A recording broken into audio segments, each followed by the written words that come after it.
नमस्कार दोस्तों, fin knowledge में आपका स्वागत है।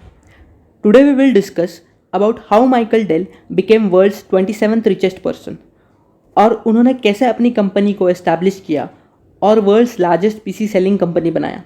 और आगे ये भी जानेंगे कि डेल के सक्सेस रूल्स क्या है। तो चलिए शुरू करते हैं। उनकी अर्ली एज से शुरू करते हैं। डेल वॉज बॉर्न ऑन 23 फरवरी 1965। उनका जन्म हॉस्टन टेक्सास यूएसए में हुआ था। उनका जन्म एक जूइश फैमिली में हुआ था। उनके फादर थे एक ऑर्थोडेंटिस्ट और उनकी माता एक स्टॉक ब्रोकर थे। बचपन से ही उन्हें स्कूल की पढ़ाई में बहुत कम इंटरेस्ट था और वो हमेशा से ही बिजनेस करना चाहते थे। तो स्कूल जल्दी ख़त्म करने के लिए उन्होंने एक इक्विवेलेंसी एग्ज़ाम सिर्फ 8 साल की उम्र में देने की कोशिश की ताकि वो जल्दी से जल्दी स्कूल ख़त्म करें और अपना बिजनेस चालू करें। डेल ने बहुत ही यंग एज से स्टॉक मार्केट में इन्वेस्ट करना शुरू किया था। उन्होंने सिर्फ 12 साल की उम्र में ही अपना छोटा सा स्टैम्प्स एंड बेसबॉल कार्ड्स का सेल करने का बिजनेस शुरू किया, जिससे उन्होंने 2 साल के अंदर ही $2000 कमाए थे। ये बताता है कि उनका बिजनेस सेंस कितने जल्दी डेवलप हो गया था। उन्हें अपना first computer Apple II high school में ही मिल गया था। तब उन्होंने वो कंप्यूटर डिसमेंटल करके असेंबल करने में ज़्यादा इंटरेस्ट था ताकि वो समझ पाए कंप्यूटर के पार्ट्स कौन से होते हैं और कंप्यूटर कैसे बनते हैं।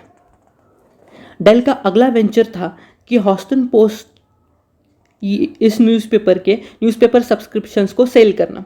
तब उन्होंने अपना स्ट्रैटेजिक माइंड यूज़ करके लगभग $18,000 कमाए थे।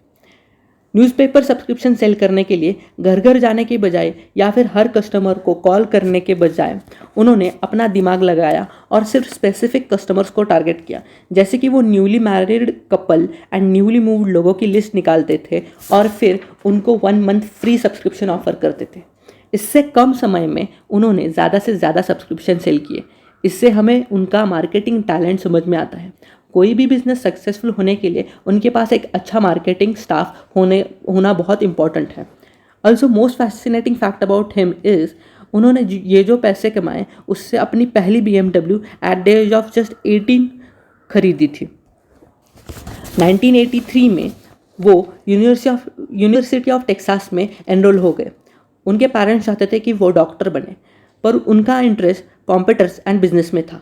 तो उन्होंने अपने कॉलेज के फर्स्ट ईयर में ही अपने पेरेंट्स से $1000 लेके अपना अपग्रेड किड का बिजनेस चालू किया।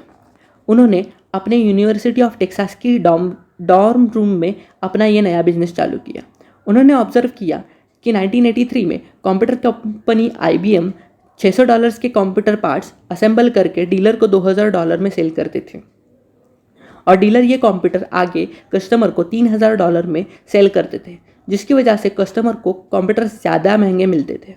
तो डेल ने सोचा कि अगर कंप्यूटर्स डायरेक्टली कस्टमर को सेल करेंगे तो सेल प्राइस कम कर सकते हैं और डीलर रिटेल चेन हटने से मार्जिन भी बढ़ेगा। और उन्हें कंप्यूटर पार्ट्स को असेंबल करना भी आता था, तो उन्होंने कंप्यूटर सेल का ये बिजनेस चालू किया। देखते ही देखते जल्द ही वो $25,000 पर मंथ कमाने लगे। यहाँ पे ये पता चलता है कि सिंपल ऑब्जर्वेशन और अपने पैशन के बलबूते पे आप क्या कुछ नहीं अचीव कर सकते। बिजनेस सक्सेसफुल हो रहा था तो डेल ने सोचा कि अभी बिजनेस पे पूरी तरह से फोकस करना चाहिए।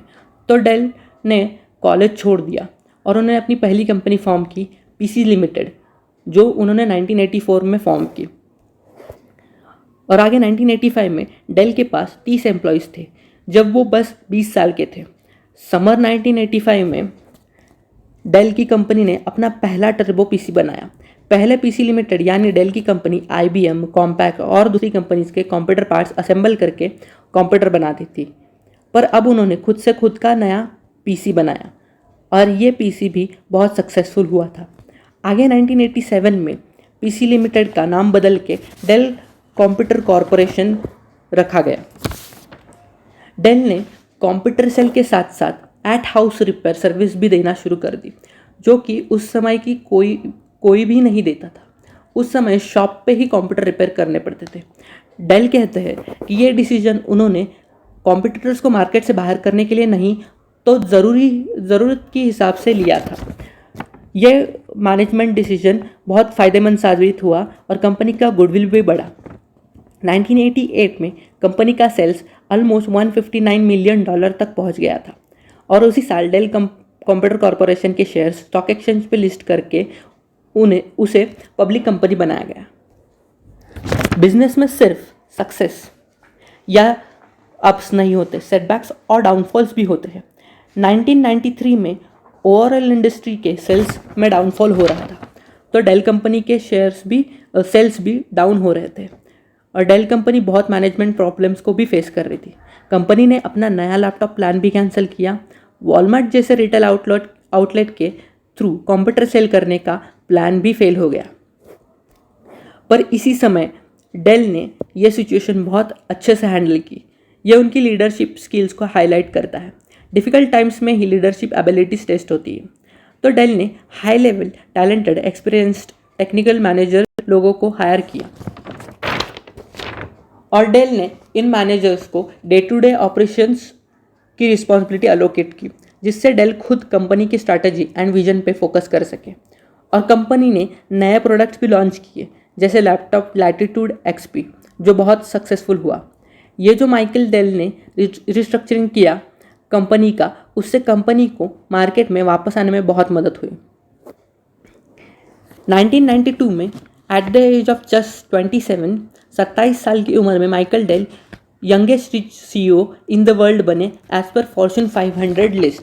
1996 में डेल कंपनी ने ऑनलाइन सेल ऑफ कंप्यूटर्स चालू किया। विद इन 1 ईयर उन्होंने पर डे $1 मिलियन का सेल करना चालू किया। 2001 में Dell computer corporation world's largest PC seller बना था। 2003 में डेल कंप्यूटर कॉर्पोरेशन ने अपना नाम फिर से चेंज किया डेल इनकॉर्पोरेशन में। 2004 में डेल कंपनी ने अपना बिजनेस साउदर्न एशिया में एक्सपेंड किया, पर 2004 में ही माइकल डेल ने CEO का पद छोड़ा। उनकी जगह केविन रॉलिंस CEO बने। उनके CEO पद छोड़ने के बाद ही 2006 में कंपनी को और नए प्रॉब्लम्स फेस करने पड़े, जैसे उनका $4.1 मिलियन का यूनिट बंद करना पड़ा, कस्टमर्स की कंप्लेंट बढ़ रही थी। Dell incorporation even lost its title of largest PC seller to Hewlett Packard HP। Then Michael Dell again assumes his CEO position. After assuming his CEO position, Dell focused more and more on software services and electronic devices, जो कि एक सही decision भी था, पर तभी company struggle कर रही थी। 2013 आते आते कंपनी बहुत हद तक अच्छा परफॉर्म करने लगी। 2013 में डेल इनकॉर्पोरेशन ने अपनी कंपनी को प्राइवेट लिमिटेड कंपनी में कन्वर्ट किया, मैनेजमेंट बायआउट करके। टोटल मैनेजमेंट बायआउट का अमाउंट था $25 बिलियन। 2016 में डेल इनकॉर्पोरेशन ने डेल टेक्नोलॉजीज को इस्टेब्लिश किया, जिसने big computer storage giant EMC को खरीद लिया। EMC को खरीदने के लिए डेल इनकॉर्पोरेशन ने $67 बिलियन इन्वेस्ट किए। आज तक ये सबसे बड़ी टेक्नोलॉजी डील मानी जाती है। इससे कंपनी का वैल्यूएशन और भी बढ़ गया और 2018 में कंपनी को वापस पब्लिक लिमिटेड कर दिया गया। As of November 2019 Michael Dell की नेटवर्थ $27.7 बिलियन है, which makes him world's 27th richest person. Michael Dell has married to Susan Lieberman और बिजनेसमैन के साथ साथ he is also an author, philanthropist, investor, and he has also held positions on Foundation Board of World Economic Forum, Executive Committee of International Business Council, Council of Advisor Member on Science and Technology to US President, etc. Michael Dell के सारे investments और property MSD capital ये company handle करती है।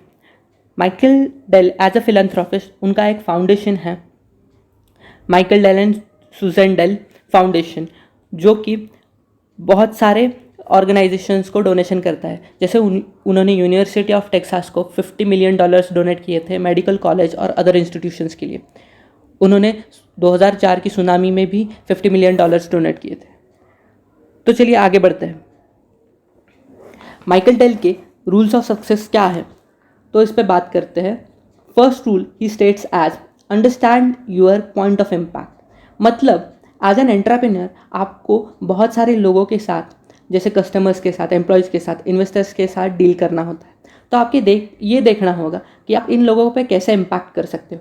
जितना ज़्यादा positively आप impact करोगे उतना ही आपके बिजनेस के लिए अच्छा है। वो बोलते हैं दूसरा सक्सेस रूल ये है कि लुक फॉर एक्सपेरिमेंट्स। बहुत सारे लोग एक्सपेरिमेंट्स करने के लिए अफ्रेड होते हैं, डरे हुए होते हैं, वो चेंज को रेजिस्ट करते हैं। तो आपको हमेशा एक्सपेरिमेंट्स करने चाहिए, कुछ नया ट्राई करना चाहिए, अपडेशन करना चाहिए, कुछ नया ढूंढना चाहिए, सो दैट आप कुछ नया क्रिएट कर सको। Build a culture. आपके ऑर्गेनाइजेशन का, कंपनी का एक कल्चर डेवलप करो सो दैट आपकी कंपनी डिस्टिंग्विश हो सके, कंपनी में कुछ अच्छा माहौल बना रहे और प्रोडक्टिविटी बढ़ती रहे। चौथा है tough times present opportunities. He says बहुत सारे लोग डिफ़िकल्ट टाइम में गिव अप कर देते हैं या बिजनेस बंद कर देते हैं। In fact it is the perfect time कि कुछ नया सोल्यूशन ला सकते हैं और अच्छी अपॉर्चुनिटीज़ ग्रैब कर सकते हैं, जबकि बाकी के लोग बैकआउट कर रहे हैं। He says accept risk. There is a saying higher the risk higher the return. तो डेल कहते हैं कि आपको बिजनेस में रिस्क मिलेंगे ही मिलेंगे, तो डरने की बजाय आपको उनके सॉल्यूशन निकालने चाहिए, रिस्क को एक्सेप्ट करना चाहिए और आगे बढ़ना चाहिए, तो रिटर्न्स भी अच्छे मिलेंगे। Develop partnership. डेल कहते हैं कि कोई भी बिजनेस लॉन्ग टर्म में तभी टिक सकता है जब उसके पास अच्छी पार्टनरशिप हो, अच्छे एसोसिएट्स हो, अच्छे एम्प्लॉयज़ हो। तो आपको अच्छे कैपेबल एंड ट्रस्टवर्दी लोगों के साथ पार्टनरशिप करनी चाहिए। Be passionate. डेल कहते हैं कि किसी भी चीज़ में सक्सेसफुल होने के लिए आपको उसके प्रति डेडिकेटेड और पैशनेट होना ज़रूरी है। अगर आप पैशनेट नहीं हैं तो आप लॉन्ग टर्म में कभी सर्वाइव नहीं कर पाओगे और वो चीज़ एन्जॉय भी नहीं कर पाओगे। Failure leads to success. Dell कहते हैं कि सक्सेस से पहले हमें फेल्यूर को फेस करना पड़ता है, पर हमें फेल्यूर एक्सपीरियंस देता है, और सक्सेस के लिए प्रिपेयर करना है तो फेल्यूर की वजह से बैकआउट करने से बजाय फेल्यूर से सीख ले, अपनी गलतियां पहचान ले, उस पर काम करें और अपने सक्सेस को ज़रूर पाएंगे। आई होप आपको ये वीडियो पसंद आया रहेगा। Thank you. अगर आपको वीडियो पसंद आया तो प्लीज़ लाइक करें और अपने दोस्तों के साथ, फैमिली के साथ प्लीज़ शेयर करें और हमारे चैनल को सब्सक्राइब करें और बेल आइकन